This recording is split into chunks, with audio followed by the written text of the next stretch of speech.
A motorcade brought the body of Senator Edward Kennedy to his brother's presidential library in Boston, while mourners are already waiting for the public viewing of the casket tomorrow.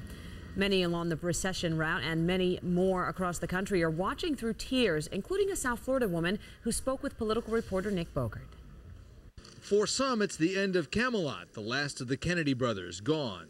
Many in the crowds watching the Massachusetts motorcade don't remember a time when Teddy wasn't their senator. I can't talk about it because I'll cry.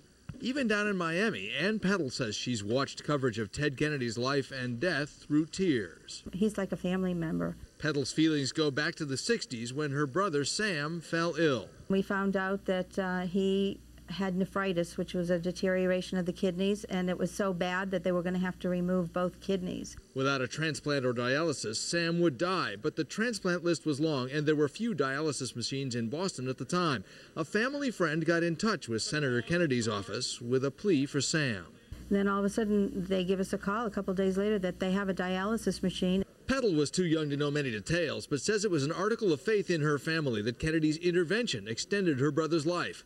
Sam died 5 years later, but Peddle says those 5 years meant so much to him and her family. He got to be bar mitzvahed.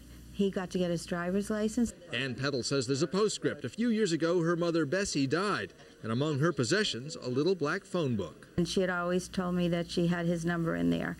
And sure enough, it's right there in my mother's beautiful handwriting. And when Ted Kennedy's brain tumor was first diagnosed, Ann Peddle called that 40-year-old number and was shocked that it still worked.